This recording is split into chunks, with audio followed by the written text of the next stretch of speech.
I was just reading.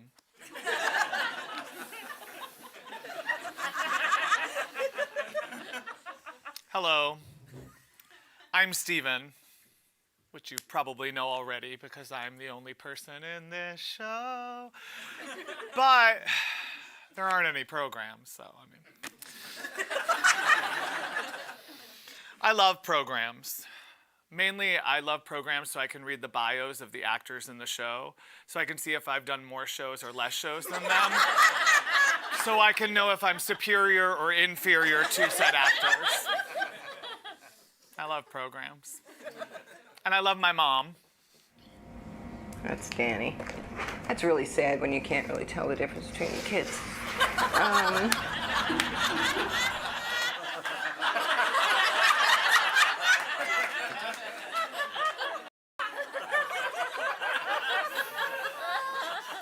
That's my mom. I love math. I love that math gives you a definitive answer. I love formulas like Tuesday plus crystal meth equals Friday.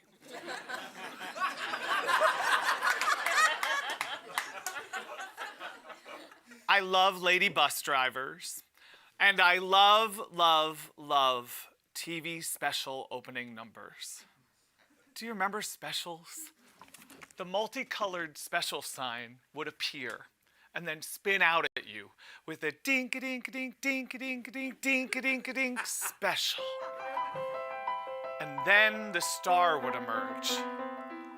Nell Carter, Charo, and Margaret with one purple glove walking downstage center telling you what you were in store for tonight. And now, my TV special inspired opening number.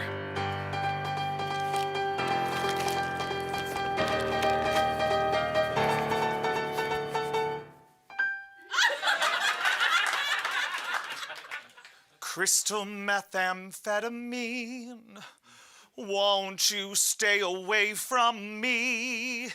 That is not a rhyme, you see, it's what is called an assonance. An assonance is when you almost rhyme two words, like methamphetamine and me.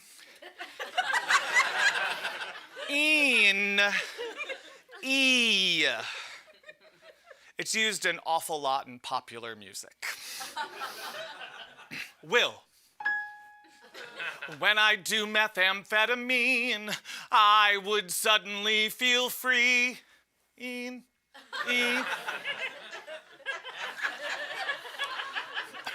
To satisfy my basic needs, to go and get some ass and dance.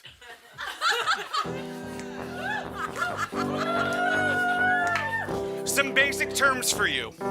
Crystal methamphetamine is a psychoactive stimulant which increases energy and alertness, inducing euphoria, enhancing self-esteem, and increasing libido. What? GHB, or gamma-hydroxybutyric acid, is a party drug that induces euphoria and enhanced sensuality. GHB also induces nausea, agitation, amnesia, and unconsciousness. It's a date rape drug. Bathhouse, an establishment where gay men can go to have sex with one another without having gone on a date first. Or an inorganic crab farm.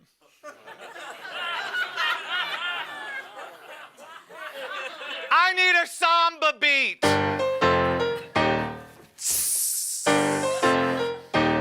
When you are young and gay and living in the city, and inside you feel all shitty, full of self-doubt and self-pity,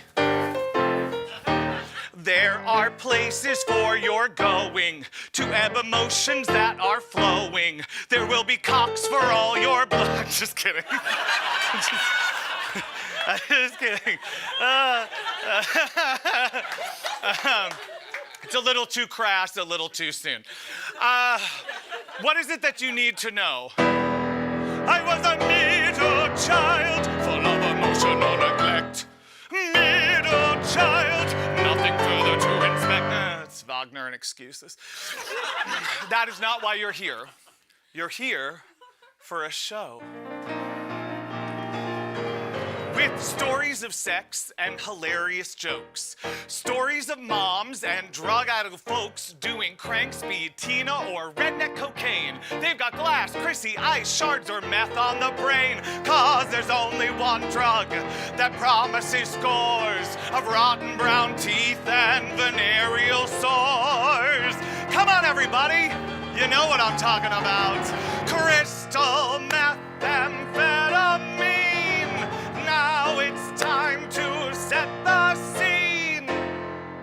I was 22, living here in Chicago, and this, my friends, is a true story. Welcome now to my Methtacular.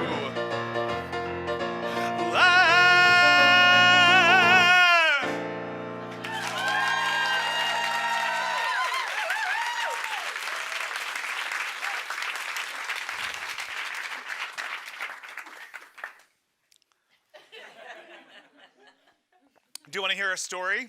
Yes. Well, that works out. Because I have one to tell. It's the fall of 2000. It is the last year of Bill Clinton's presidency before Al Gore's inevitable election. Everyone is anxiously awaiting Lou Vega's follow-up to Mambo No. 5.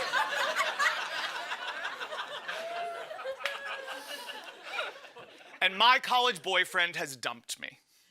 And I'm sad. Well, I'm sad and I'm relieved. Because although I like to project a flinty New England above the sexual fray exterior, kind of like a gay Abigail Adams, on the inside, I was yearning to get out and sow my wild oats. And I was living here in Chicago where there are thousands upon thousands of gay men. The only problem was, I was petrified of gay men. I'd only ever been to one gay bar where I had tried to kiss my heterosexual college roommate. It was awesome. I had no gay friends, and the internet was around, but I didn't have my own computer. So I did what many men had done before me, and I got a free paper, and I looked up the phone sex lines in Chicago.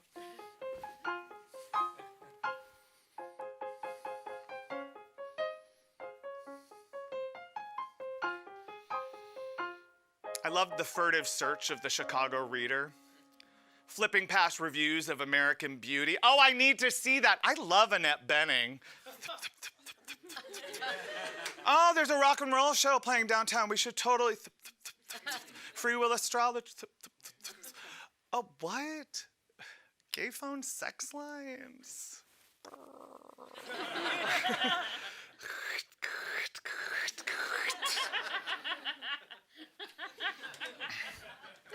I settled on a good free phone line where I was to leave an outgoing message. Something like a personal ad. Something like, hey guys, Mike here. Okay. I always varied on the name, but Mike was a standard. One, my middle name is Michael, and in many ways my name was supposed to be Michael. My mom, she wanted to name me Michael, but my Aunt Amy and Uncle Michael wanted to name their first son Michael, so my mom relented and she named me Stephen Michael. 15 years later, my Aunt Amy and Uncle Michael had a child. Her name is Sarah.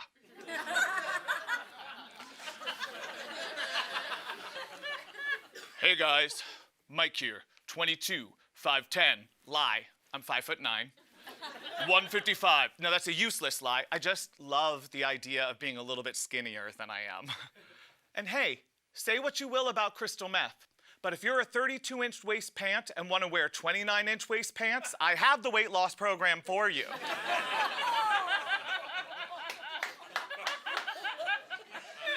There are a couple of side effects.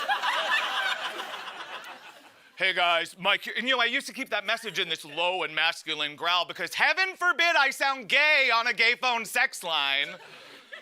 I learned very quickly that just this side of straight meant hot, and loving that bootleg recording of Betty Buckley playing Mama Rose was not hot.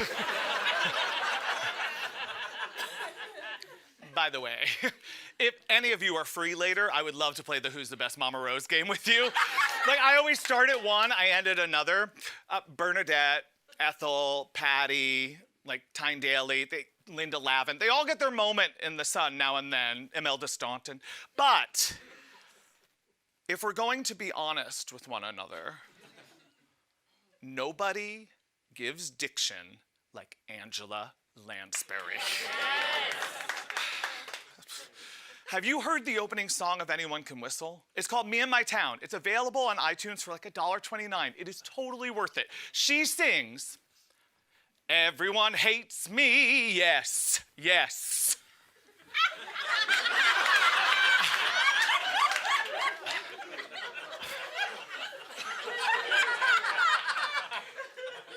I mean, for a kid with a lisp, it was something to aspire to.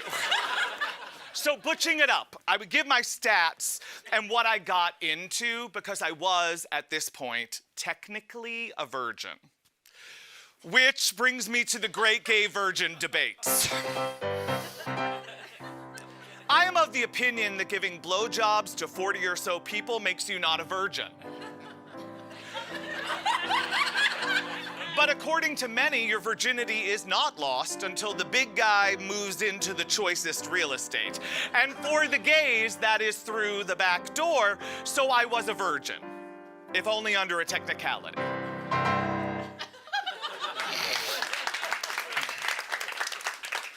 And I used to agonize over this message. I would record it, re-record it the way that writers edit novels. I was searching for the perfect tease, the perfect enticement for a sexy older man to come over and teach me a few things. In retrospect, I feel like I could have just said, "Hi, I'm Steven. I'm 22 and I've never been fucked." I mean, that could have gotten me voted in as homecoming queen, hands down. But I had this completely warped self-image, like I was Natalie from the TV show The Facts of Life, doomed to hearing stories of Tootie and Blair's escapades with Jeff the illiterate football player and whatever Christian-approved boyfriend character Lisa Welch's people would allow.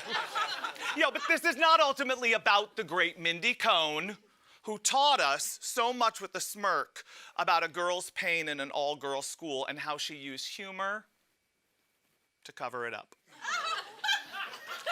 Have you seen the episode of The Facts of Life where Natalie gets attacked? It is called Fear Strikes Back. It is a triumph in very special episodes. I watch it every New Year's Eve. Hey guys, Mike here, 22, 5'10", 155, brown hair, green eyes, looking for fun. And then you pick someone, or they pick you, and you go over there, or they come here, and you kiss the ones you think are cute, you avoid the mouths of the gross ones, and then it happens. The trick that changes it all. The guy. The guy was, he was just some guy. I would never see him again. And he said, "It's Tina." And I said, "Oh, that's a funny name. What does it do? Is it like Coke?" And he said it was like Coke, only better. And he wanted to watch my reaction to it. So ever the performer, I stood naked in front of him, ready to enjoy the ride. And then it was under my nose and...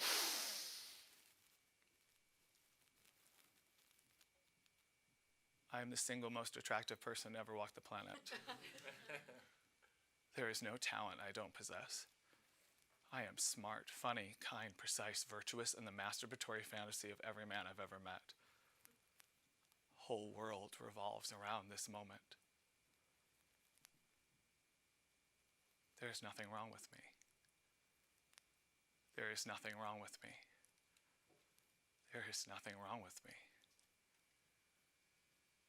What followed was not magical, wasn't even pleasant.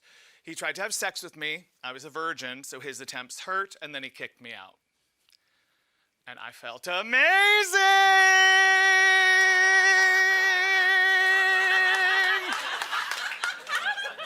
I felt better than I'd ever felt in my whole life. I could see the light hitting the dew on the cars. I could smell bread baking. I heard the hum of a morning just beginning, and I felt sexy and alive. It was like the opening scene in Beauty and the Beast. Bonjour! Bonjour!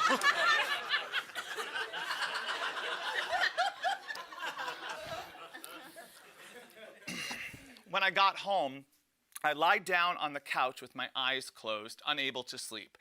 I would be awake for another 18 hours after the 18 hours I was already awake prior to trying crystal meth. And I wasn't worried about the unprotected sex I just had or the fact that that guy didn't look at me, let alone say goodbye to me as I left his apartment. No. The only thing I was worried about now is, how am I going to get more? So now I sought out crystal on those phone sex lines like a bloodhound. I now only listen to messages where guys talked about doing drugs or partying. Now, I found out often, and much to my chagrin, that men would say they were partying with marijuana.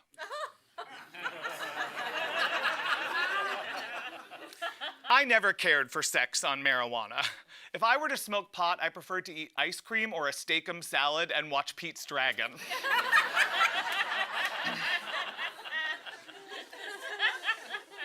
After a couple of instances where I had sex with a morbidly obese drug dealer for crack, I met Tony. We exchanged messages one night, and he invited me over, and he lived in a doorman building along the lake, and this building was way nicer than any of my other hookups. And like someone who's about to win money on a 1970s game show, I thought, jackpot! My dad, he auditioned to be on that show, Jackpot. But he didn't get on because he didn't know what the show me state was. It's Missouri. We knew it because my dad made sure we knew it. Yes, sometimes he would tell a story of not getting on as a contestant, or sometimes in a silence, he would just go, the show me state. So we knew it.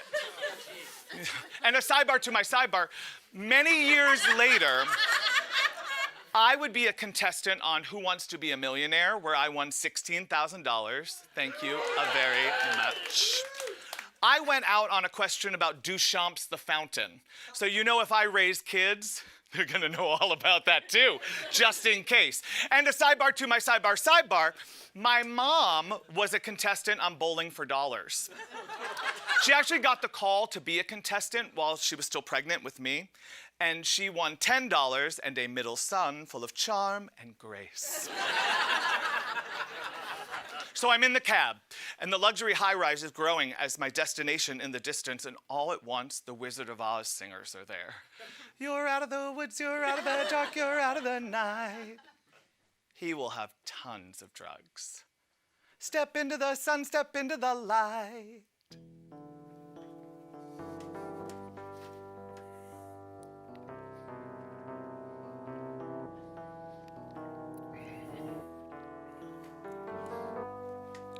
The man on the phone line was a masculine, aggressive top looking to train a boy. Tony was a lot of things, but Tony was not a masculine and/or aggressive top.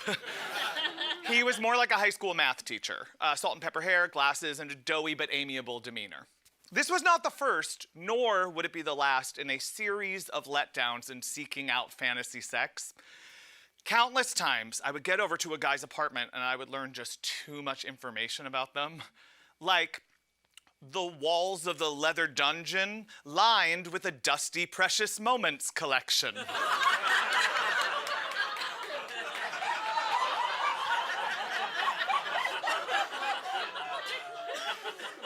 Or the complete line of Oil of Olay products in the bathroom. Or the worst, the story of the wife and why it wasn't going right between them.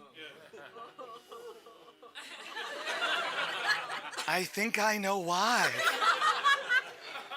But Tony was sweet, and albeit with a bit of a temper. And over the next few weeks, we settled into a reasonable facsimile of a relationship. I would come over on Friday and stay through Sunday. We would do all the drugs he had bought. We would watch porn and invite guys off of the phone sex lines to come join us. And then, when we were coming down, we would order pizza and watch reality TV together. It was lovely. My only problem was I was having trouble getting to my temp job and doing the ill-fated production of Man of La Mancha I was in at the time and starting this full-time job as a crystal-infused sex maniac. So, temp job just had to go. I mean, it sucks. It's completely interfering with everything else I want to do. Like, I did not move to Chicago to be a temp. I moved here to be an actor and a crystal methamphetamine addict. So I quit that job. And then I quickly had less and less money, which is what happens when you just don't work. No, it was a complete surprise to me at the time. So here I am. It's the end of the month. I have no money, and rent is due. Tony, can you help me out? And he wrote me a check for $325. So, weeks turn into months, and then, well, y'all know where this goes, right? We've all been there, right? When you run out of money because of drug use and your roommate Becky hounds you for the few minutes you're not high while you're doing a shitty production of Man of La Mancha on the north side of Chicago where you're playing a 6-year-old padre even though you're 22 and you have to do a 30-minute pre-show before the show all the while fearing you're going to pee your pants because you did too much crystal meth before the show? Well, not that I have to tell any of you fine people, but the next logical thing to do in this situation is you move in with your 40-year-old boyfriend into a studio, right? So, I move my 3 garbage bags worth of stuff out of a huge 3-bedroom apartment into a closet in a studio that my boyfriend is paying for on the north side of Chicago on the 54th floor of a high-rise overlooking the lake. Well, we're moving on up, right?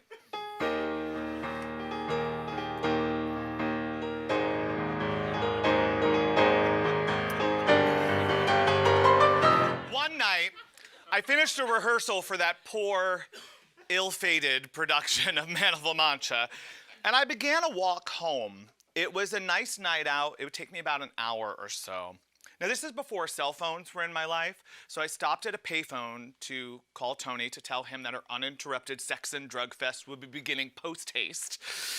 But there was no answer, which was strange. Now, I love to walk, but I thought, maybe I should take a taxi and I have no money, so I should stop at another payphone, call Tony, see if I can take a cab and he can pay.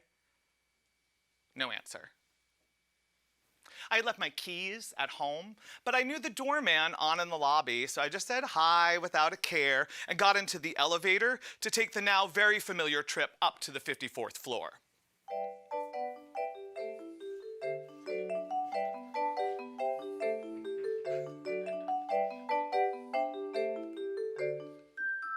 I left the elevator. I rounded the corner and got to the door. Knock, no answer. Knock, strange noises. Knock, Tony answers, he's obviously high. And there is some guy naked on the couch. Well, I couldn't believe what I was seeing. Having sex with others and ultimately using me as bait to get young men over to have sex with him was one thing. This was a very different matter. Hello. I'm Steven. I'm his boyfriend. You are? He answered. He asked if he should leave. Tony, I'm gonna take a shower because I walked the whole way home and called several times with no answer. And now I can see why.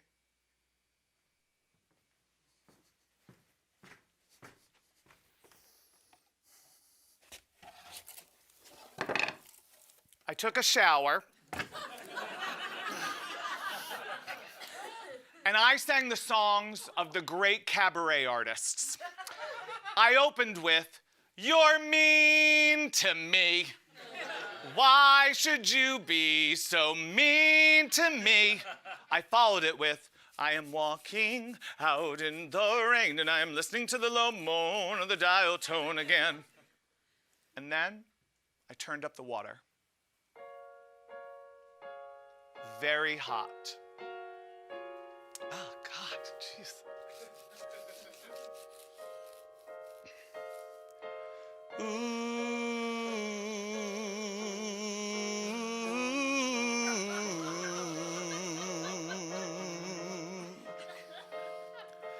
I have found that through my years, a better plan than crying tears to get your way is a pretty melody. Try Carole King or maybe Hart or Steven Sondheim to sound smart. What soulful tune will bring him back to me?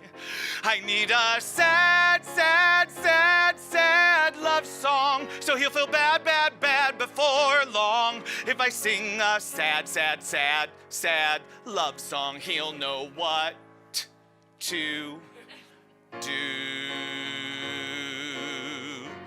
Don't cry out loud, just keep it inside. My songs were simple, plain, and strong, and I thought before too long I'd inflict some easy listening pain. Sure, I could have come out and told him facts like loving him was all an act, but wouldn't we rather hear one more refrain of my sad, sad, sad, sad love song? He's feeling bad, bad, bad before long when I sing my sad, sad love song. Then my words sound true.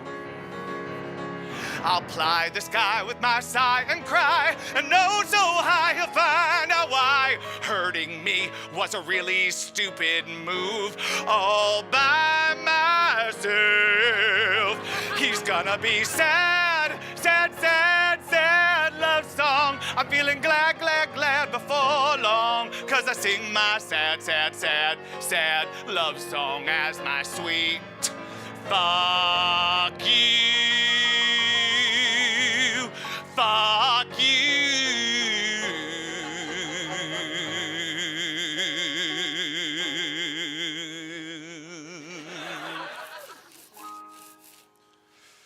For the way we were.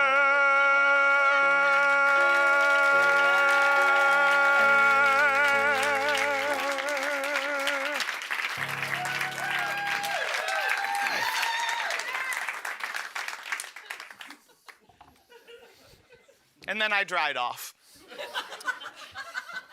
And the guy was leaving, thank God.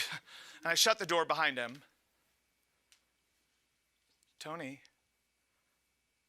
I don't know what to think. Folks, you have to understand how thrilled I was. I'm now officially in charge of this relationship. From this moment on, I can have sex with the entire gay population of Chicago, and he'll be the reason, because he opened that door.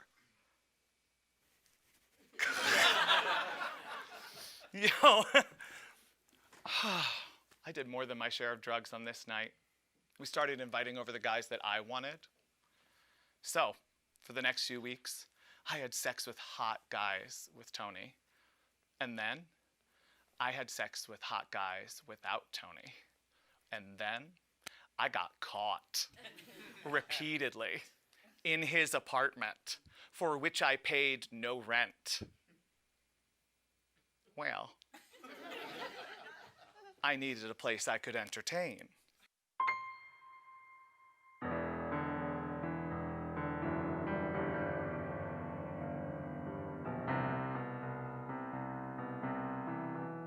I'm in the upstairs open area of the bathhouse. It's the area with porn playing. I smoke cigarettes, I make eye contact, and I rub myself through the towel because, taking it out would invite public sex, which was never my bag. And it would also show off the tiny flaccid penis that's the result of so much crystal meth use.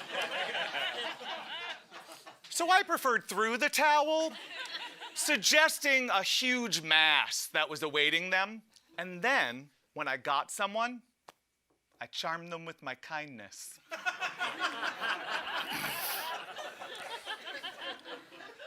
On this trip to the bathhouse, it was my first solo flight without Tony.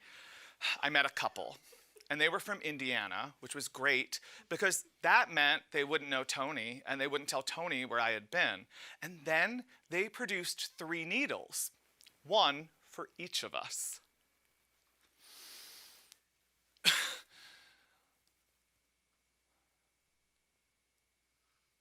2 days can pass very quickly when no one knows where you are.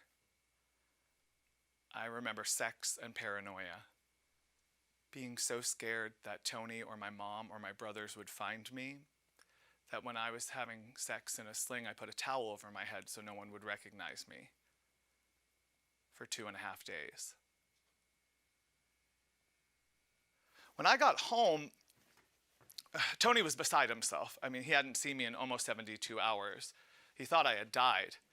He called my mom. What? He thought maybe I had run away from him, that I had run home to my mother. What? He had told her everything, well, half of everything. He told her that I had been doing drugs. Well, I couldn't believe that he had called her. So with no other options, I called my mother, and she was angry.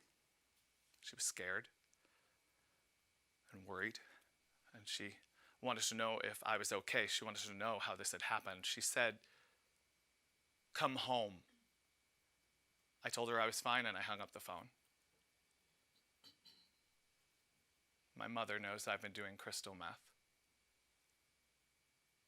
My mother knows I've been doing crystal meth, and he did this to me. I did not feel sorry. Listen, I felt bad for getting caught, but I did not for 1 second feel sorry for what I had done. Okay, so now Tony knows to look for me in the bathhouse, so that's out. For as long as I'm with Tony. I get a phone call one day at work from this guy telling me Steven's missing. Okay. I can't reach my son. Like this is, something's wrong. Like I can't reach my son. Like he's missing, and he's missing in a city that I'm not in.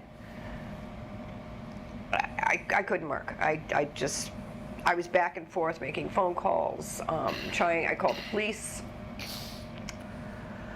Went through 2 days of not knowing where he was. And I'm in New Jersey, he's in Chicago.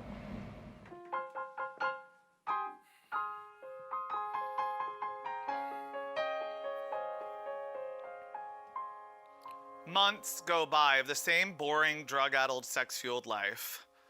Tony was starting to notice that I wasn't only interested in other men sexually.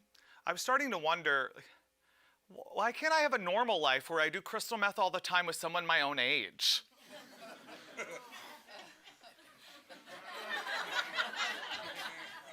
So Tony bought us 2 tickets to New Orleans, Louisiana for a 3-day, 4-night circuit party event called Southern Decadence. But first, we'd be visiting my family for a baptism!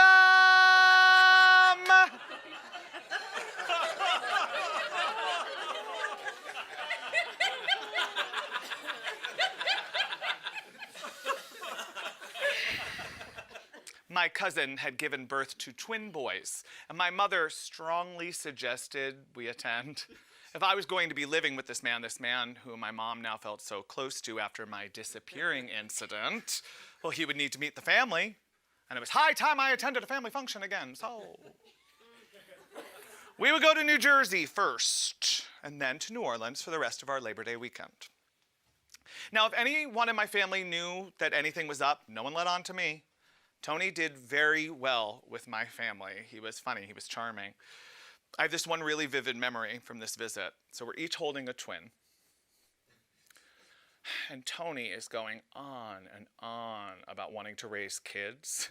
And all I can think is, like, what a delusional mess he is. Like, I'm gonna raise kids, sure, but him.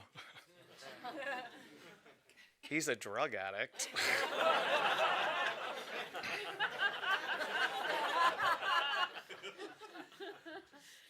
And then it started, like, not all at once, but like the first bits of rubble began to fall away from the lies I was telling myself. The first sounds of the tiniest pebbles could be heard. I'm a drug addict. I can't have kids. So I got rid of that twin as fast as I could.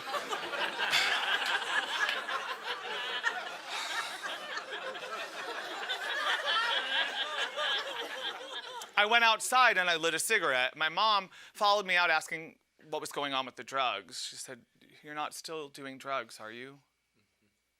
Do you need to come home? Why don't you come home?" "Mom, I'm fine." He came home for my nephew's christenings, the twins' christening. And that's when my radar really went off, because he was very thin. And we got in the car. It's about an hour drive. And I've got this guy and Steven and Dan in the car. And they fell asleep. I mean, immediately. Like, it's like, okay. We get to the party. Nothing happened. But again, we get in the car to go home, and they're asleep.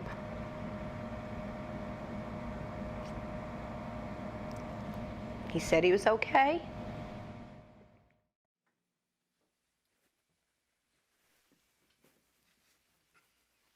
Sitting on 3 8-balls of crystal meth in the airport is uncomfortable. In the most exciting way you could possibly imagine. This is a pre-9/11 airport, so our only worry were drug-sniffing dogs, so we wrapped our drugs up in Ziploc products. Hey, thanks, Ziploc. New Orleans. It had the smell of history and culture about it, and I was fascinated. On our first day in New Orleans, Tony and I wandered around like tourists. We ate beignets. We listened to a Dixieland band played by the Mississippi River Delta. And then we wandered into this voodoo store, and it was super creepy. And it smelled like what it would smell like if the Pope put out his own fragrance line.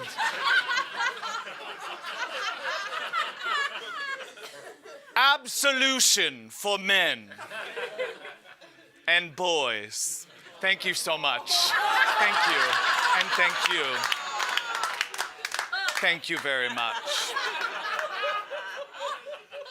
The walls were covered in icons and statues of Catholic and Orthodox religions, some gold-plated Madonnas, a lot of Christs, a few happy benevolent Christs, but more often than not bloody naked Christs. And in the back of the store, there was this psychic, and she was approximately 274 years old, and she beckoned us over, saying she would read our fortunes, but separately. Tony went first, and I breathed a sigh of relief. Because this pretending game was just getting harder and harder to play. I could feel the great lie of loving Tony beginning to suffocate me. And just as I was thinking, it is time to get out of this creepy papal dollhouse, Tony emerges, and it's my turn.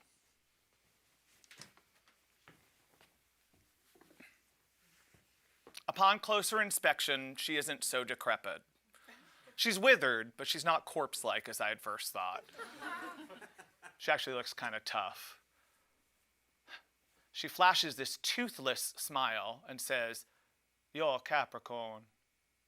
It's because of your high forehead. So many thoughts." Okay, whatever, lady. Now, Steven, and your friend didn't tell me that. Okay. This is like Tony put together. What's it gonna be? You should marry him? Don't do more than your share of drugs this weekend? Only have sex with who your partner wants to? Like, what's your game, lady? Playing cards.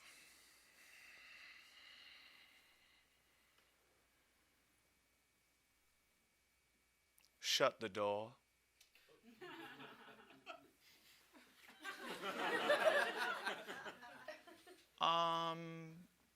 No?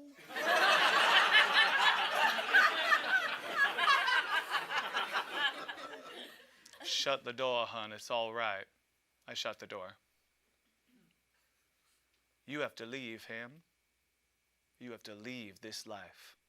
You are getting sicker and sicker. You have to go. Do not tell him I said this. Do not. And you can go. You can do it. You take care of yourself, though. He knows you're leaving. He knows it. There are many roads, but you must take the steps.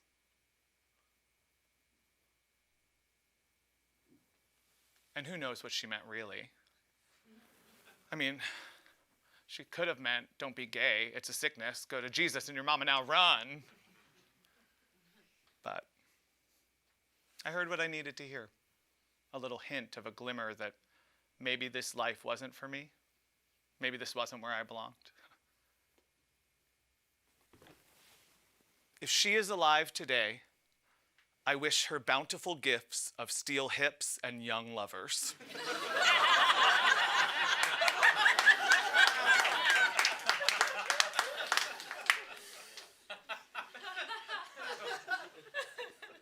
But then, no more feelings, please.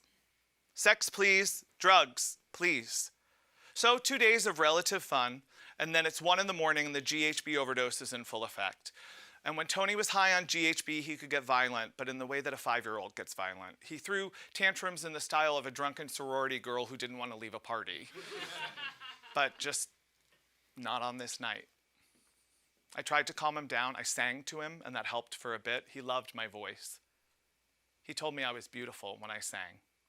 He made me feel beautiful, so I sang for that man. But the drugs had just taken all the him out of him. And then he shoved me forcibly into the closet, and he hit me across the face, and no man had ever struck me before in my life. And he was just hitting me, and hitting me, and hitting me, and hitting me, and hitting me. I was frozen. I mean, I was scared, but more than that, he was blocking my way and showed no sign of slowing down his attack. So I did what I had done for the last year, and I went down.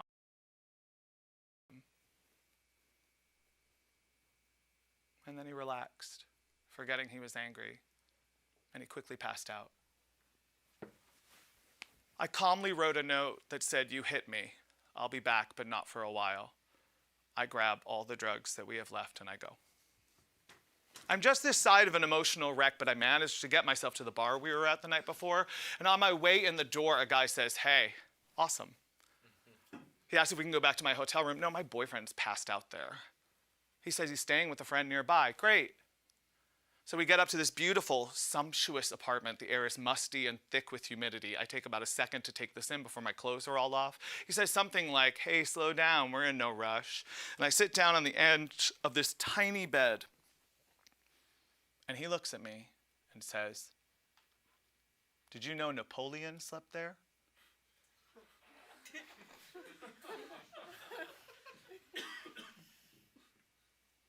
Just fuck me. Just fuck me. When I got back to the hotel room, Tony was half awake and very disoriented, so I started to straighten up the room. I threw away the note. I decided to only tell him that he shoved me into the closet. I couldn't bring myself to tell him that he hit me. I honestly think it would have destroyed him. I keep the drugs that I have left for myself, because I think I've earned them. And we fly back that evening. After a full weekend of partying in New Orleans, followed by a full week of secret partying at home, I'm spent. Coming down is tough. Alongside the incredible depression, what the fuck am I doing? I'm a disgusting, depraved monster. I hate myself. I hate my life. Alongside all of that is the inability to let go of the sex thing. Choosing your TV becomes a matter of survival, because if I felt any arousal in what I watched, I would go on a 2-hour masturbation jag. And then you want to do more crystal, but there is no more crystal, so you masturbate until you're chafed raw. So thank God for the Golden Girls.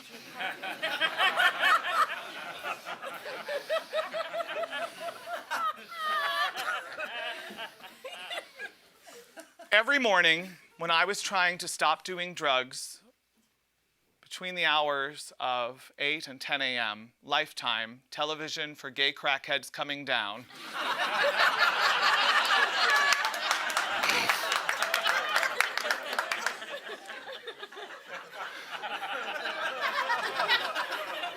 they would show 4 episodes of the Golden Girls, and I would be sure that I would not feel anything remotely sexual.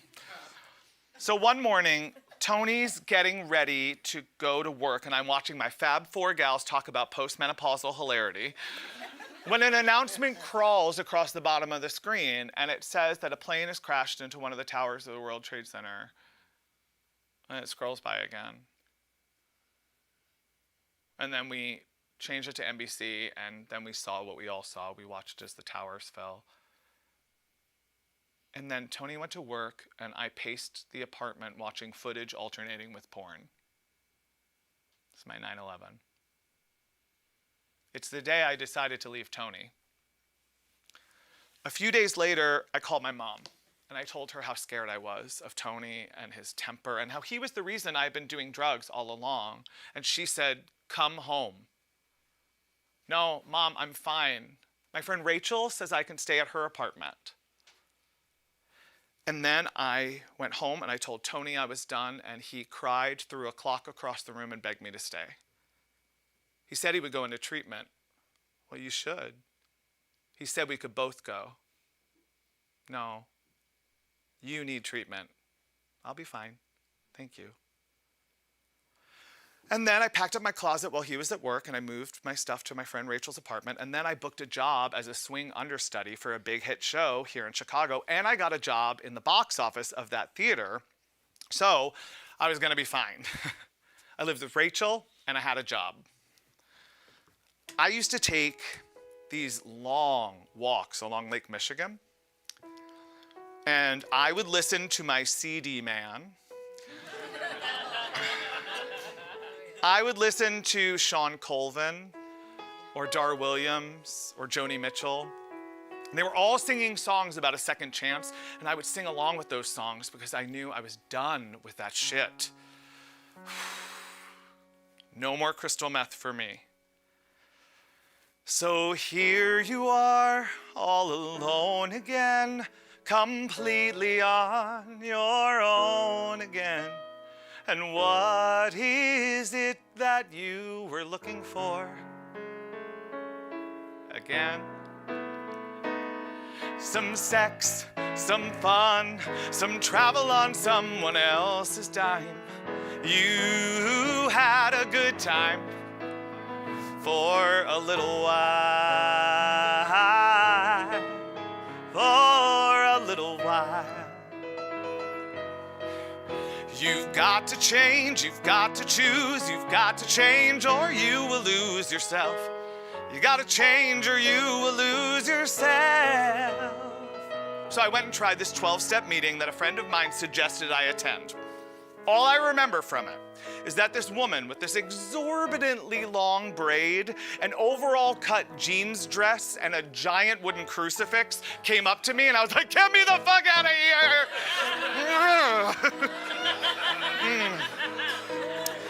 You know, I can do this on my own with some help of some new friends and some nice normal nights out in bars with darts, not in bathhouses.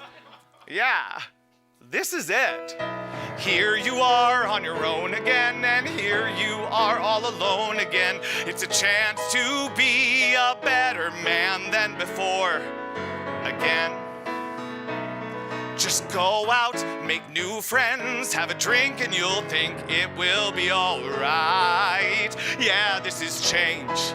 Yeah, this is good. Yeah, this is change. Oh, you knew you wouldn't lose yourself. Oh, this is change. Oh, this is good. Yeah, this is change. Oh, you knew you wouldn't lose yourself. And then I thought, yeah, you are gonna be fine. Just as long as you don't go back on those phone sex lines or back to the bathhouse. And then I thought, you can go back to the bathhouse, just don't do drugs there. And then I thought, you can do drugs, just be more sensible about it. And then I thought, you can do drugs, just don't get kicked out of your friend's apartment for doing drugs in your underwear off of her wall mirror. And then I thought, fuck it. Do what you want. It's not time to change, so you choose not to change. You'll just lose yourself. You will lose yourself. Lose yourself.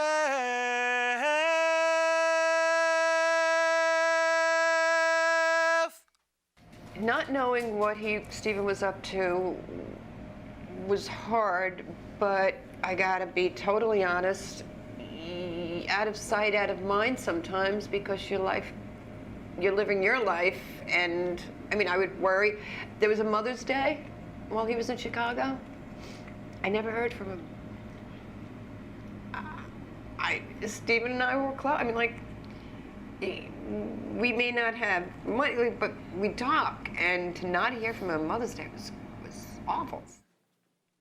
And now, America's favorite crystal meth-themed game show, What's My Meth? With your host, Steven Strafford.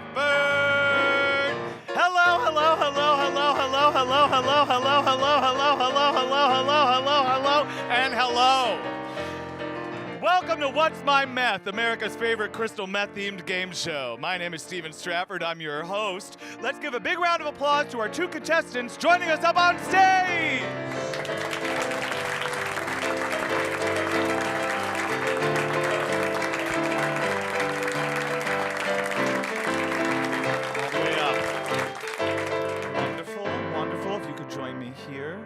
Yes, wonderful.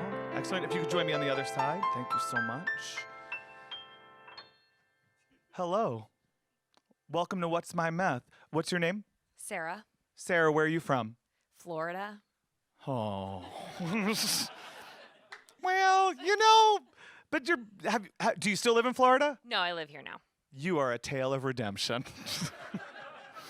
Florida's great. Hi, what's your name? I'm Zach. Hey, Zach, where are you from? Chicago. Originally from Chicago. Yes. Do you lord it over everybody else who moves here? Yes. Yeah, that's a thing. That's a real thing. I've lived here a lot of years. Nobody cares. I'm not from here. So we're going to start with the lightning round. In the lightning round, you're going to buzz in if you know the correct answer. So if you could test your buzzers, that would be great. Okay, you just pick it up, there you go, and you figured it out. It's a shaky apple.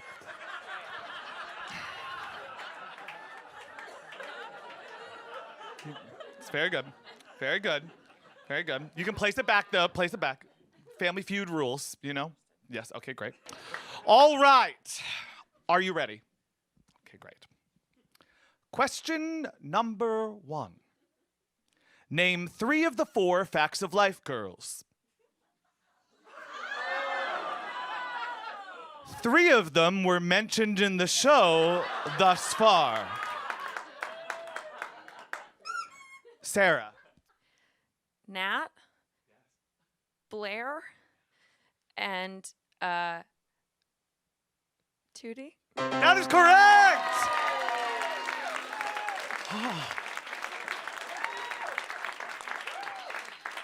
I could have watched that play all night long.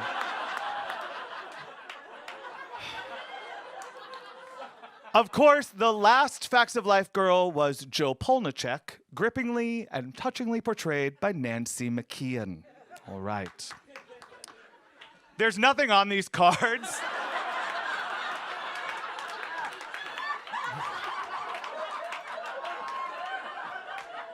I just love going like this.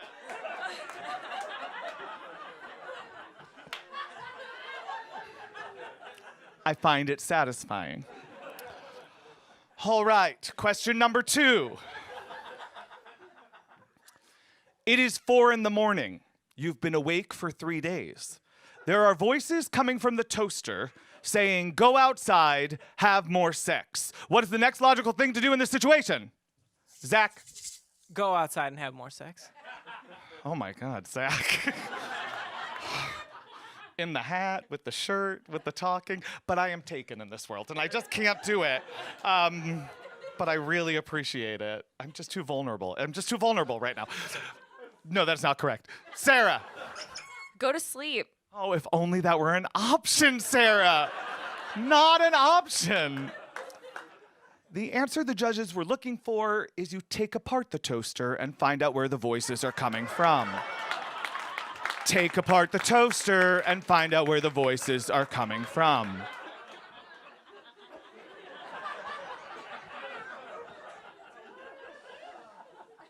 This is our final question. I'm looking at you, Zach. Yeah, get ready. All right. Here we are. What is my middle name? Michael. That is correct. Michael. Oh, we did it. We did it. We got it on microphone. We did it. Zach, I wish I could come up with a word for this, but you lost. But no one goes away empty-handed from What's My Meth. You go home with a pocket full of memories from your time here. A big hand for Zach, everyone. You're gonna stay with me.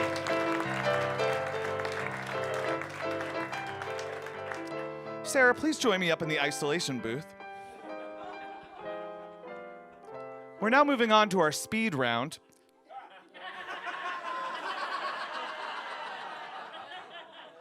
Whoever's over here who laughed first, I'm into you. All right. Our speed round category today is math, meth, or myth. Sarah, I'm going to list 15 items, and you're going to tell me whether they refer to math, meth, or myth. Do you understand? I do. Excellent. Will, can you put an arbitrary amount of time up on the clock?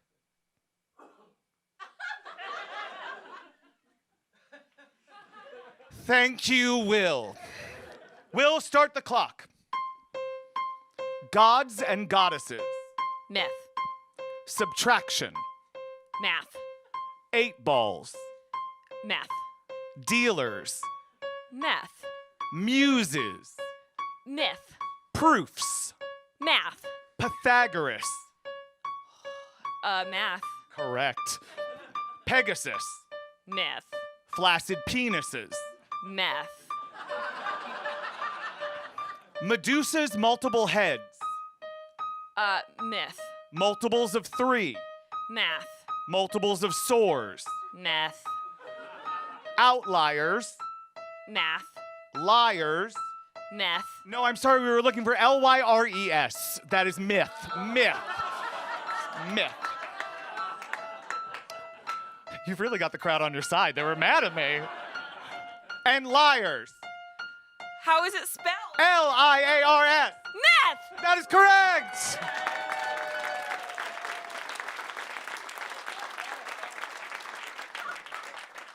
You're a delight. Sarah got 14 correct answers. Will, how many correct answers did she need to win our prize? 14. Ladies and gentlemen, our big, big winner! Now, you've got this signed copy of an old brochure for the show. It says you're the Methtacularist because you are, Sarah. You are. A big round of applause for Sarah, everyone.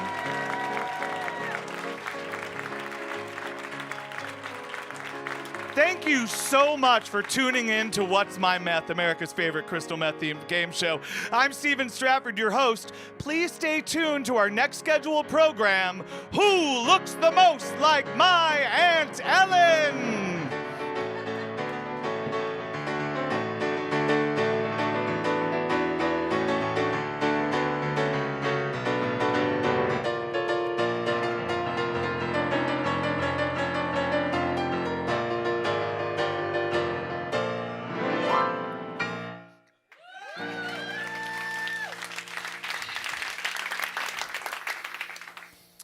So a few weeks later, I'm doing drugs with this guy who liked me to watch him pee himself in his tub.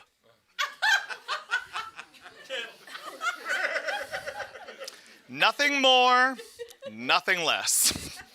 He had a connection with a drug dealer, and I'd actually bought drugs with my own money from my own paycheck. So as soon as the drugs were delivered and I was able to extract myself from Duchamp's the fountain,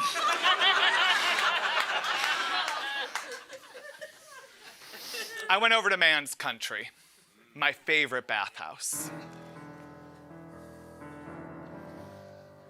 The mildewed carpets feel sort of squishy beneath my feet. I walk and I smoke. I look at the men in the various rooms. I make lingering eye contact with the hot guy, but then I look away. Because I don't want to give him any more satisfaction than he already gets looking in the mirror each and every day at his beautifully chiseled face and body, his stunning eyes, and his gorgeous chin. I look away. And I claim it as a victory of self-restraint because what I would like to do is jump into his arms and say, take me away from this horrible place. Spoon me until 2040. I love you, you gorgeous hunk of man. Basically, every time I see a hot guy, I have to stop myself from becoming Miss Prissy. Do you remember her? She was the hen that was in love with Foghorn Leghorn. And she used to go, yes!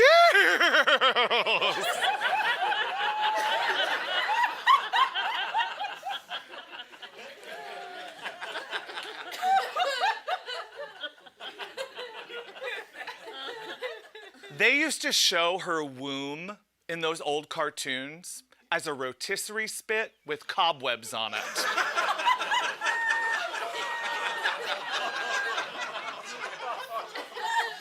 That is so rude. However, as a child, I understood her desperation at landing a man. But on those nights and days in the bathhouse with the synthetic courage of crystal meth, I was able to look hot right in the eyes and think,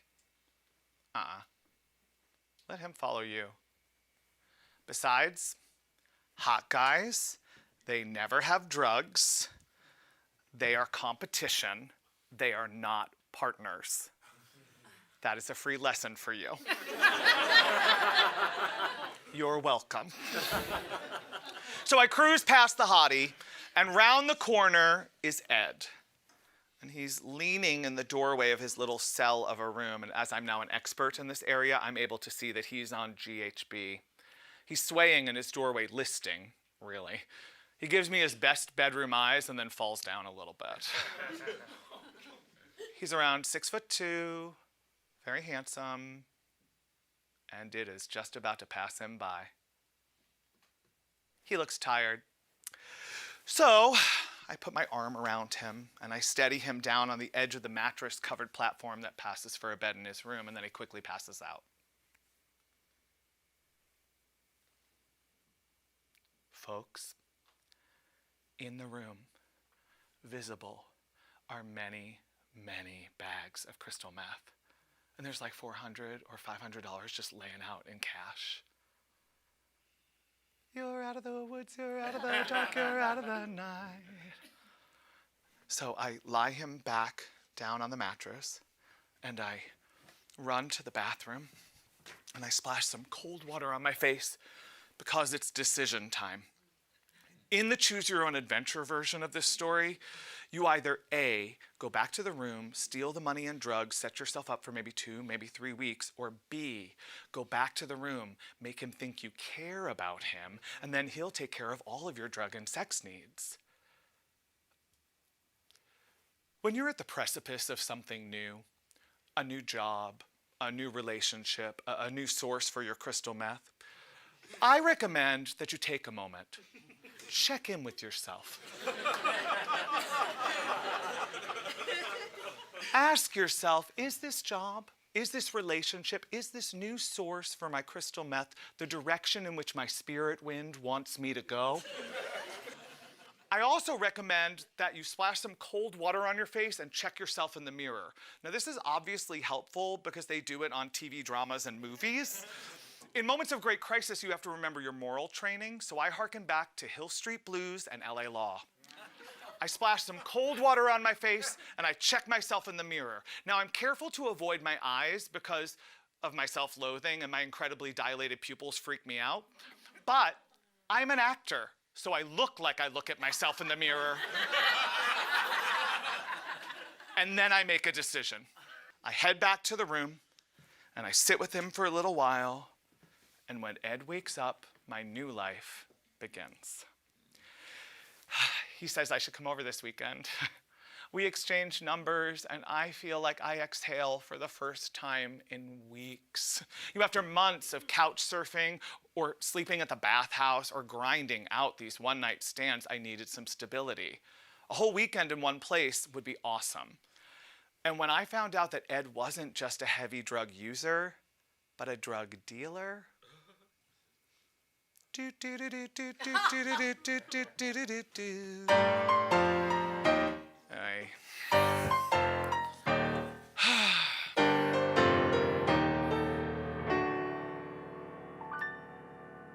Life at a drug dealer's house is boring. Ed and his non-sexual life partner, Larry, a Ukrainian Orthodox deacon. No. You heard that right. Ed and his non-sexual life partner, Larry, a Ukrainian Orthodox deacon, used to like to watch Matlock or play with the dog. No, thank you. I would just say that I had rehearsal, or my buddy Brian from the show needed me, and off I'd go to the bathhouse for just like a little bit more fun before my show week began. And on one Wednesday, I got more fun. I fell in with these super hot guys, and Wednesday turned into Thursday, and Thursday morning into Thursday afternoon. And then I would leave them for a little bit, and I would check the time on the clock in the hallway. Oh, it's 6, show is at 8. You should leave. So, it's around 8:45. Presumably somewhere in the middle of the solo I should be singing on stage, when I hear, Steven? Steven?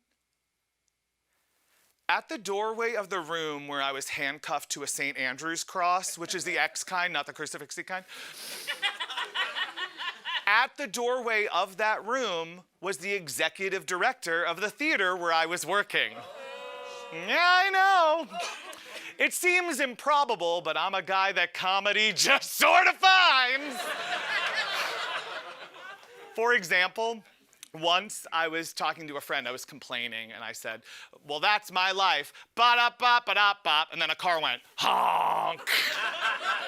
I mean, it was perfect comedy. My point is, these moments, they tend to seek me out. So I chase after the man who signs my checks. Hi. You're supposed to be on stage. Yeah.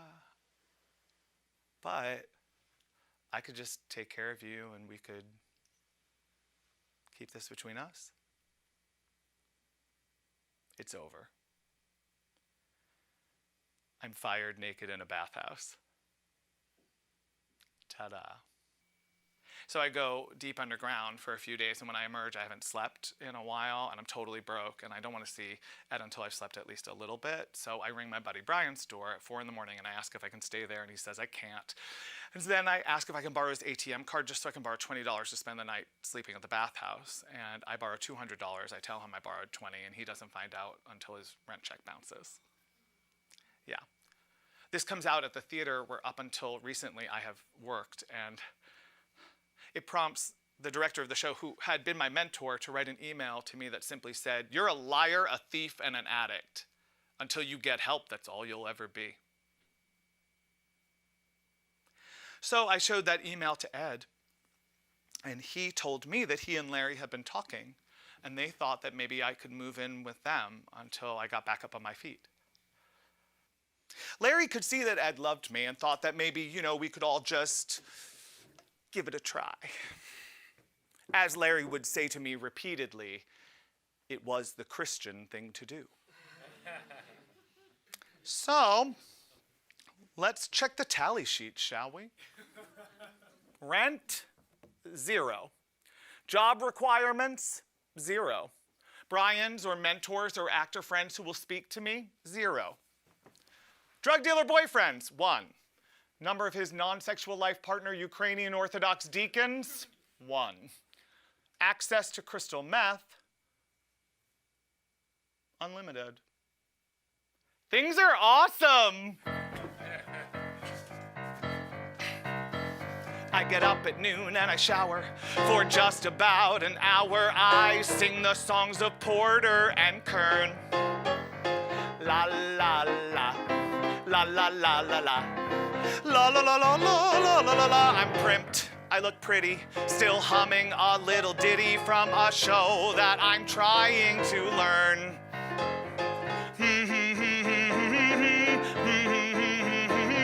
As number 2 wife, I enjoy my new life. I can sing in the shower all day. If Ed's needs are met, well, then I am all set. My youth will keep earning my stay. And it's la la la, la la in the bathroom, in the bedroom. I'm living the life of a number 2 wife, and I'm on top of the world. I know what you're thinking. You're thinking, how could this possibly work out?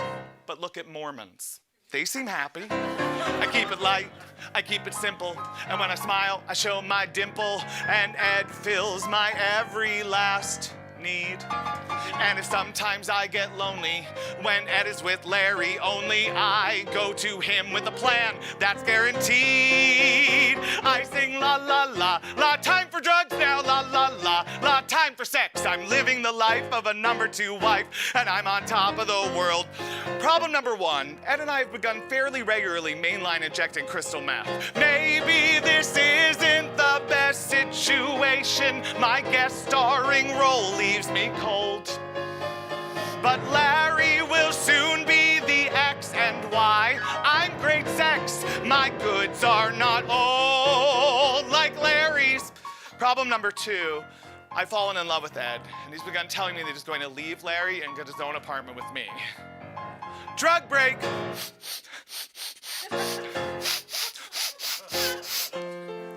Daybreak.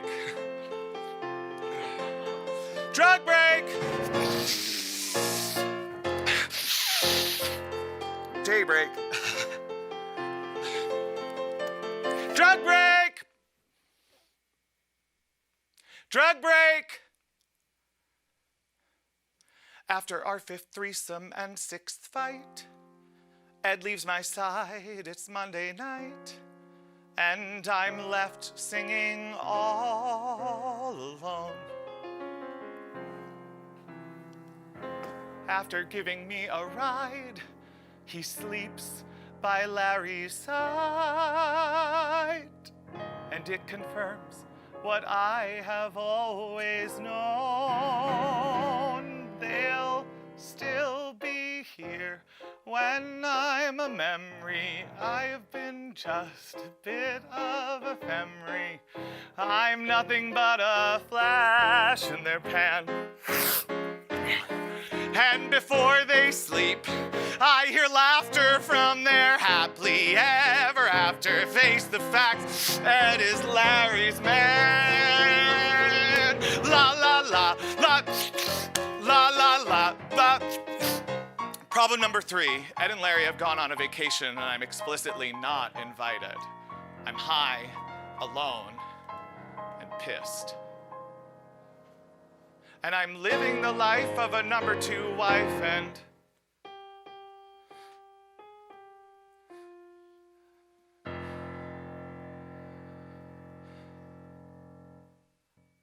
I've been given about $80 to get me through the 3 days that they'd be gone so I could buy groceries for myself and Ronald, Ed's brother, who was sleeping on our couch at the time, and $80 could get me in the bathhouse for 1, maybe 2 nights. But if I was supposed to buy groceries too, Ed kept his money and drugs in a lockbox under the bed, so I grabbed 2 paper clips and I set to work. I jimmied them left, right, nothing. So I went to the kitchen and I got a butter knife and a steak knife. I slipped the steak knife between the box and the lock and crack! Yes. Formulate a plan. I scoop up a bunch of drugs and I hit the phone lines, I hit the bathhouse, I hit the internet. I have sex with many, many men. And as day 1 turns into day 2, I arrive back home to freshen up, get more drugs. But when I get back, the lockbox is flipped open, but I hadn't left it like that. Ronald. So I check the box and there's so much more money and drugs missing. There's just so much more money and drugs missing. Okay. You know, there's so many places in this story where I just want to tell myself from all those years ago, don't choose that. Choose the other thing. Don't choose that. So I scoop up a bunch of drugs. It's time to call Jimmy. Jimmy was Ed's number 1 customer. He was always cornering me, telling me how we should hang out sometime. He had just crossed the threshold from straight to gay for drugs, and he was a volunteer EMT, so he would have needles, he would have sex with me, and he was my friend. So I called him. Jimmy's apartment. To call it a sty would be offensive to eye infections.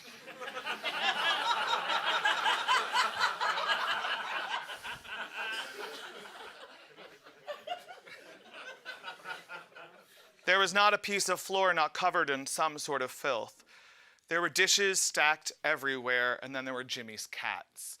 Jimmy had his window ajar and his back door open, and coming in and out of the apartment were all these feral cats, and they smelled like piss and garbage. They were everywhere. They were under the table. They were on top of the refrigerator. I took about a second to take this in before I said, "Where's the needle?" You know, I would have been so much cooler in Jimmy's eyes if I could have called the needle a point or a dart or a rig. I was never any good at nicknames. I think it's a whole lifetime of being called Steve, even though I'm obviously a Steven. Like, Steve is blonde. Steve plays volleyball. Steve is or has plans to be a New York City cop. I'm a Steven.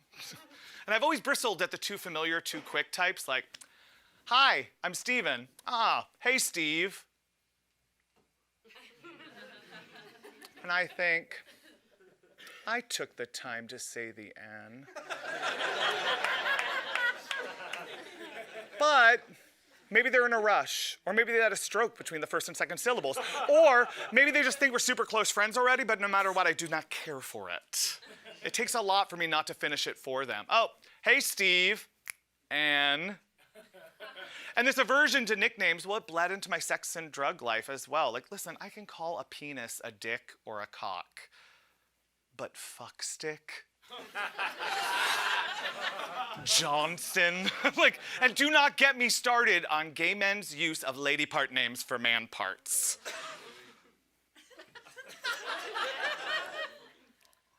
But there is only one deal breaker for me.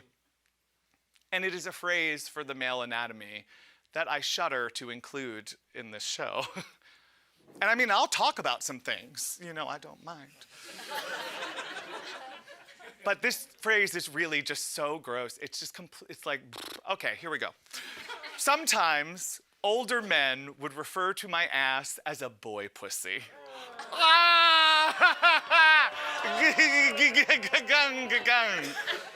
So help me God, it could have been Hugh Jackman having sex with me. I'd be like, out. One time, I was in the bathhouse and this guy's having sex with me, and he was like, yeah, you like that? Yeah, you like my cock and your boy pussy? And I laughed out loud. I like jumped up, and I left the room laughing. My point is, I call things what they are. Like, I call drugs what they are. I call crystal meth. I call GHB. I called a needle a needle. Where's the needle? Jimmy said he only had one, and it was a bigger gauge than I was used to using. Okay. So he goes to get the needle, and I go to get us 2 glasses of water. But then one of those fucking feral cats makes this high-pitched mewling noise. I look up in time to see it claws out, and it's on my face and on my head, and I'm just screaming. I'm screaming. And Jimmy just laughs. He shoos the cats away. And I'm left in the middle of the kitchen with 2 dirty glasses of water bleeding. Jimmy gets some rubbing alcohol, and he cleans my scratches, and then he tends to the administration of the needle to my arm, but it was a much bigger needle. And when it left my arm, a spurt of blood like water from a water fountain shot across the room and landed on the floor. The lone cat that had not left the room scurried over, started to lick it. I was saying, get that fucking cat out of the room, and I...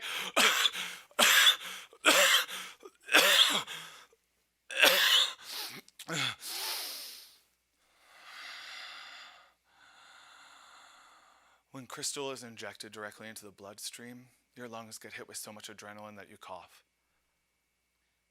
Your whole system is basically shutting down and rebooting in a millisecond. And that's how you know the shit is good, and that's how you know it went directly into the vein. I cough. Nothing else matters. I can remember feeling like Jimmy and I were the only 2 people in the whole world who could possibly ever understand each other. He was telling me how naive I was, how I needed to take dangers to drug dealers home seriously. He said, if I were Ed, I'd get... Hold on. I had never seen an unholstered gun before in my life. I wasn't raised around guns. You see what I mean? This'll keep me safe. Like, if you wanted to steal from me, I would just fucking kill you. See? See? See? See? I don't want to die. I want to sing songs. I want to be around kids. I don't want to be in this room with my blood on the floor. But I wouldn't steal from you. No. Of course not. When I got home, Ronald had put a sheet up across the living room, and he was there with a Russian prostitute. To be fair, I didn't ask where she was from. She seemed Russian.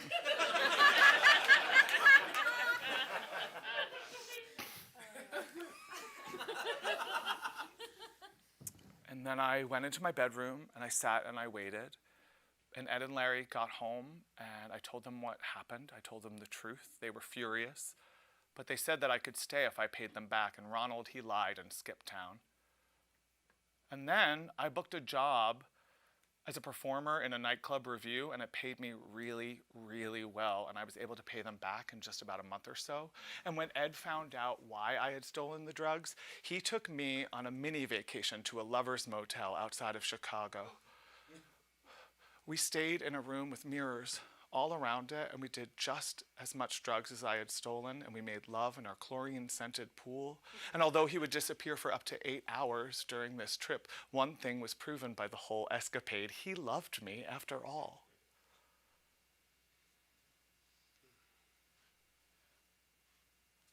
The next part of this story, it was too hard for me to write down because I don't remember it well enough.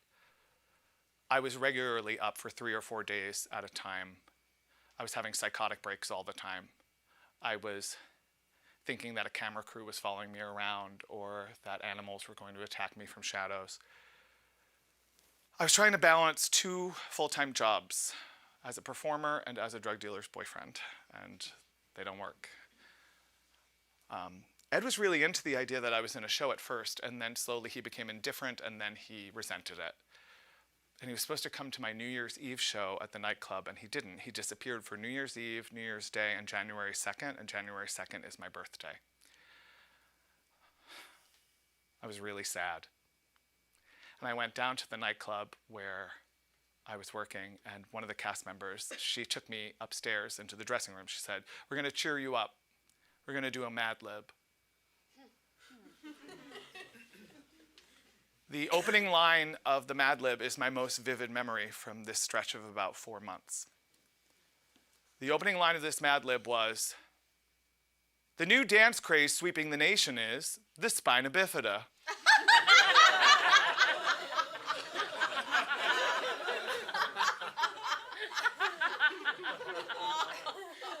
All I could think was, do do do do do do do do do do do do spina bifida.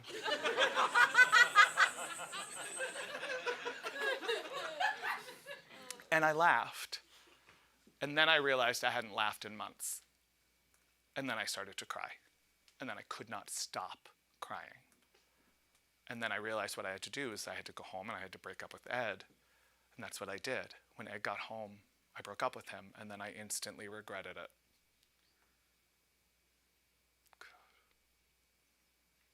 No more feelings, please. Jokes, please.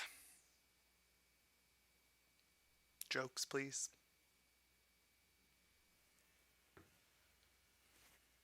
So, here I am, living with my drug dealer ex-boyfriend and his non-sexual life partner. Ed and I still do drugs together. Actually, our sex life has improved greatly since the breakup. But now when a customer comes, I'm relegated to the living room with Larry. One day, I was going to rehearsal. I'd been up for 3 days at this point. And my friend Kim was at the corner, like she always was. I got downstairs, and she waved at me, in her rearview mirror. I made eye contact with her. I waved back. And then I just turned around and walked the other way. I just walked away. I walked that day along the lake for hours. I honestly think I thought I could walk forever. But I got tired. My legs betrayed me. And I went back home, and I had, of course, been fired. So now I had no job, no money, no prospects, no boyfriend, no options. So I called my mom. And she said, "Come home." And I said, "Okay." So much was going on in his life that I had no idea about. Some of it, I think, I look back, maybe I knew more and I didn't want to know. I don't know. I finally get a call of, "I want to come home." And, "All right, come home." He goes, I'm going to be on the next train." I had lost my ID on some 3-day tear, so with no ID, no plane ride, so I took a train home. With my last paycheck, I bought a luggage set and some crystal meth, and I said my goodbyes. Larry wished me luck, he meant it. Ed said we would be together one day, he did not mean it. And then I got on the train. I spent a majority of the train ride home in the smoking car of the Amtrak train. There were some crazy people on that train. Crazy people take trains from Chicago to New York. Like, crazy. I would turn down my CD man and just listen in on people's conversations and write stuff down. This one guy who was wild-eyed, he just surveyed the group we were in, and then he landed on me with this bloodshot stare and said, "We should call this the streetcar named Undesirable."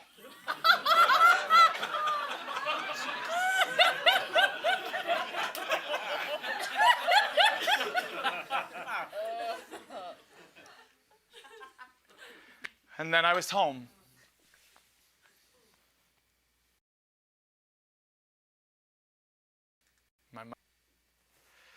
A few weeks later, my mom went on a vacation that she had scheduled before, and I convinced Ed to come visit me. We talked about going to New York or Atlantic City. We ended up going to Woodbridge, New Jersey, 2 towns over, where we stayed in a roadside motel, and outside of a quick trip to an adult bookstore, we stayed in our room doing drugs for 3 days. When Ed left, he left me with no money and no way home, so I walked again. I walked that day along a service road in ripped up jeans, combat boots, and a tank top for 9 hours. I walked towards my angry, defeated mother, who knew I had done drugs while she was gone. But I also walked towards my little brother Dan, who would take me to get tested a few months later and hold me while I cried because I found out I was HIV negative. And when my mom found this out, she said, "You're a miracle. Now you have to do something with your life." So I walked towards becoming a professional actor in New York City with an agent, just like Miss Piggy.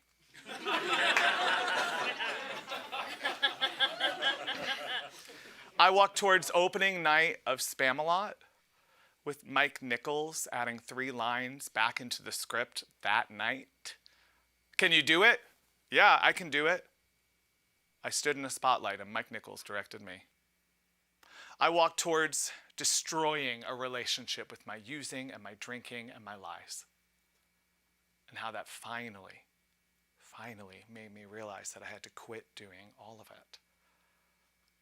I walked towards going to meetings, raising my hand, naming myself a liar, a thief, and an addict who needs help. I walked towards the birth of my 5 nieces and 1 nephew who have never seen me drink or do drugs. I walked towards sitting down almost 10 years ago and very unexpectedly beginning to write these stories down. I walked towards doing this show in New York, and then in Chicago, and then all around the country. I walked towards moving back to Chicago to live with my then fiance and now husband. He's a good man. this guy, he married a good man. I walked towards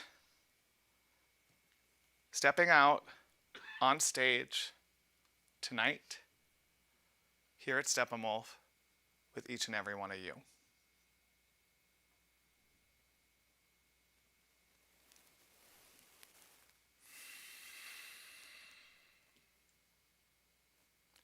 You know what the kick of it is?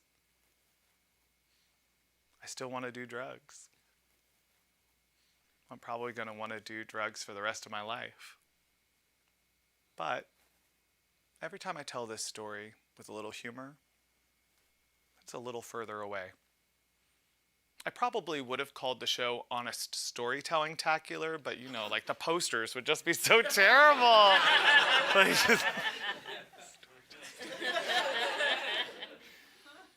I walk towards telling the dirtiest, ugliest truth about myself with songs, and the world doesn't end. Yeah, I should finish my story. So the next day, my mom said to me, "You can go back to Chicago if you want to do drugs, but if you want to live here, you can never do drugs in this house again. You have to get help immediately. You have to get a job. You have to go to therapy. If you break any of these rules, I will kick you out for good. No contact." All I heard, I could just go back. I can just go back. But I didn't. And I don't know why. There's no math.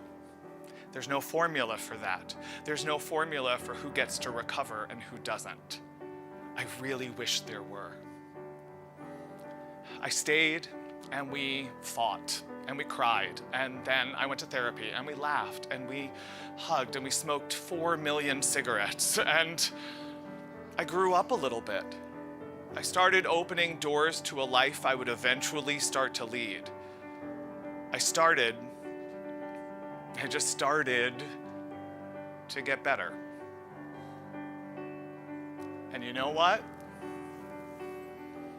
There is nothing wrong with me. There is nothing wrong with me. There is nothing wrong with me. Lock all the doors and shut all the windows tight, 'cause I am bringing down this house of pain. Don't look back, everything's gonna be all right, 'cause I am bringing down this house of pain. I didn't know that I didn't have a good time till I stepped outside in the morning light. And I may never be the same, but that's all right, 'cause I am bringing down this house of pain. Bring on the wrecking ball and let it swing and do its thing to this house of pain.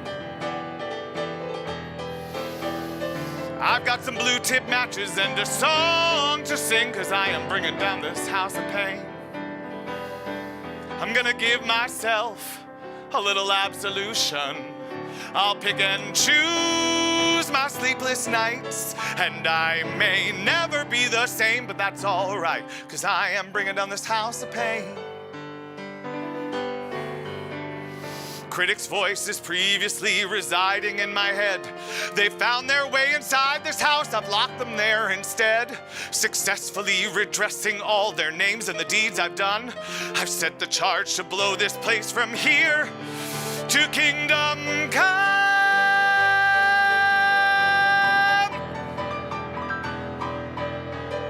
I'll be looking back at a whole lot of smoke and ash when I am bringing down this house of pain.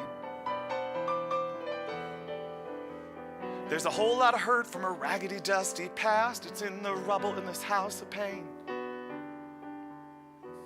I can't tell the future, but I think I built a new one.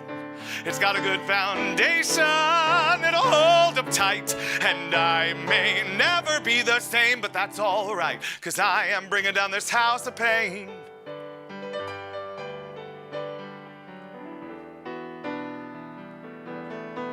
I'm gonna huff and puff, blow this house down.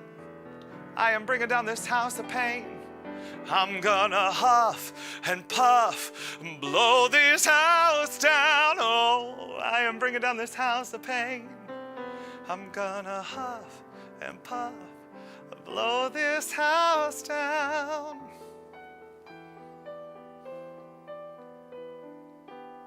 Don't look back.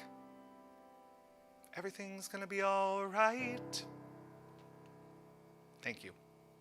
Good night.